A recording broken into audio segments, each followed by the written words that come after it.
You're listening to an Airwave Media Podcast.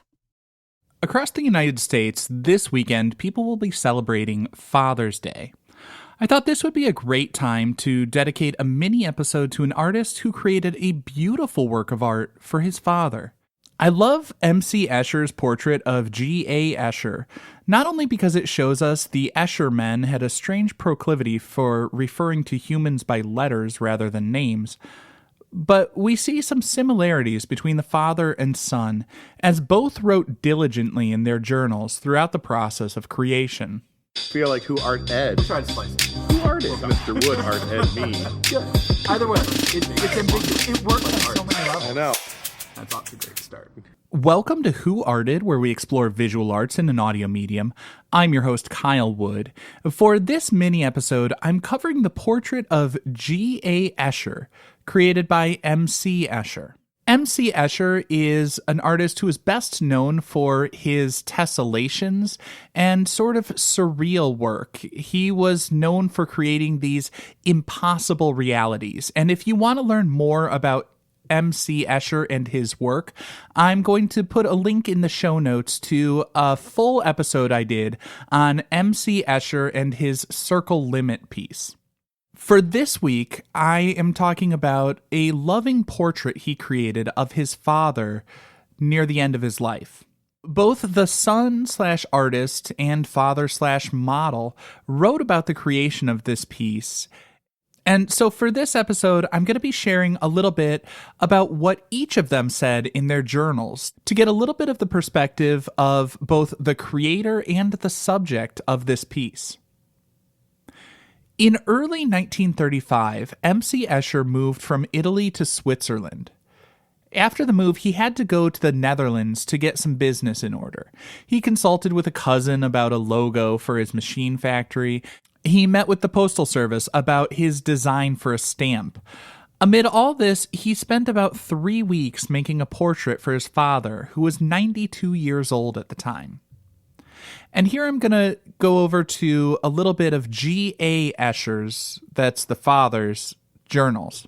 On the 30th of July, he wrote, "While I'm reading my morning paper, Mock begins to draw me."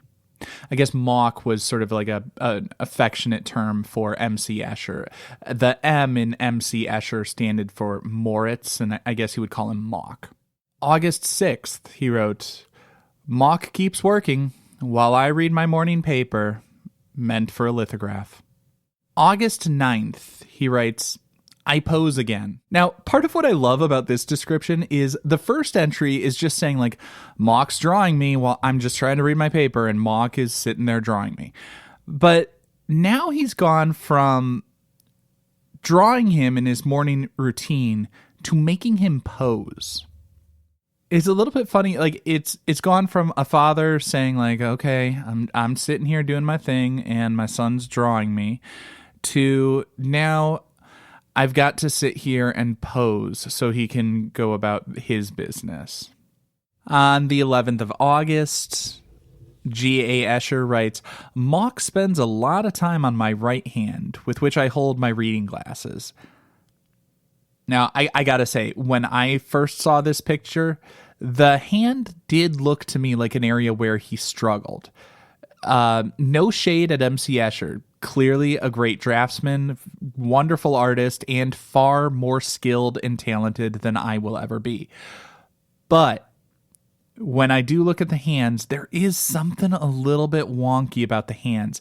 I think it's just like the fingers, the hands, it almost looks deflated in some way. I notice it particularly when I'm looking at the index and middle fingers on the right hand. They don't quite look right. The skin seems sort of hollow, almost like there's no bones underneath to support them. I think it's because of the way that the highlight sort of gets lost in the middle finger, right around the knuckles. It just looks like something sort of flattened, like a sack of skin with nothing underneath it. But still a lovely portrait, despite my absolutely grotesque description of a sack of skin with nothing underneath it. On August 20th, He wrote, Mock has drawn all day on the stone for my portrait, mainly the background. Now, for those unfamiliar with the process of lithography, it's kind of a pain. The short version of it is you take a big stone, you grind it to get it nice and smooth and flat so that you can use that as a stamp.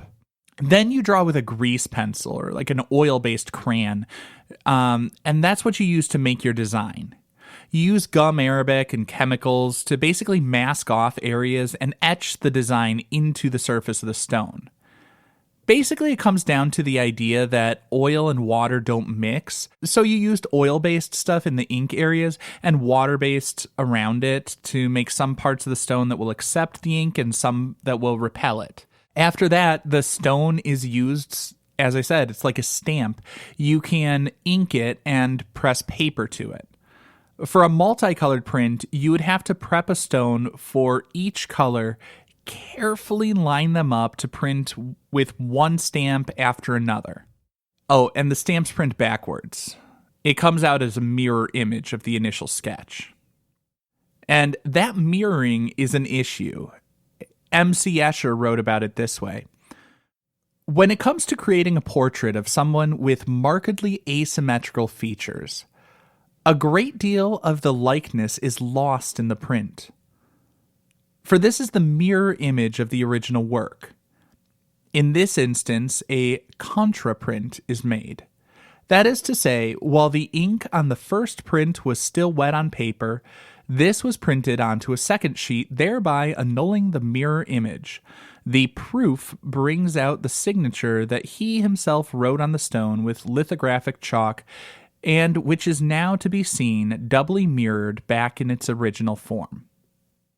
So what MC Escher is saying there is that this portrait would not look correct if it were a mirrored image the way that a typical litho would look. He sketched it, he printed the proof, and then he took that mirrored print, and while the ink was still wet, he pressed it to another paper, essentially using that printed paper as a stamp itself to print onto another paper. So it's a print of a print. When he took that wet print and pressed it to another paper, it flips the image back the right way. And he did all that work setting up the stone and making those prints and doing that contraprint technique. And in the end, he only made 15 prints of this portrait. He never sold those prints. It was purely a labor of love to share among the family. GA Escher, MC's father, was the first to get a copy. He wrote, Sarah, that's Escher's mother, accompanies him to the station. Although he doesn't like this, before leaving, Mock puts in my eye drops instead of Sarah and does a good job of it. Mock is taking a print of my portrait to Eddie. On it, he can see the eye mask which he brought for me from the Belgian seaside resort some time ago. There's something just so lovely about this account of this work from the father's perspective. I mean, in his journals, he was talking about how he's reading his paper and his son starts drawing him. He talks about how his son was having trouble with it, how he's spending so much time working to get the hand and working to get the stone prepped. And then, in the end, GA Escher is commenting about how he knows his son doesn't like administering his eye drops. I mean, no son likes to see their father ailing and needing to be taken care of. Growing up, I literally thought my father was Superman for way longer than it was probably socially acceptable. But here we see MC Escher is looking at his father and taking care of him as he was 92 years old. I mean, everybody there knew his health is failing him, his vision is failing him, and MC is doing what he can to take care of him. And GA realizes the toll that it takes on his son, and he's appreciative of his efforts. He comments on what a good job MC did. And then he talks about how MC was sharing that print with his other son, with Eddie. And in there, he says that Eddie can see the eye mask that he brought for him. It's just all about those family connections. He's not talking about, the composition looks so, the contrast of it, the clean print, whatever. He's not talking about those formal attributes of the artwork. Like so many fathers, he seems to be recognizing that what his sons have given him, whether it's the eye mask brought from the Belgian seaside resort some time ago, the print his son made, or the eye drops he administered, all of these things are acts of love, of acts of kindness. And that's what GA is focused on in his journal entries. He's focused on what his son's doing, what he's making, the labor he's investing. So for those of you listening in the United States, and really anybody listening, take some time this Father's Day weekend to think about what you can do to show some love and to show some appreciation to your father or those who occupy that space in your life. In my experience, nobody has ever looked back and regretted the time and energy they devoted to acts of kindness, love, and appreciation of others.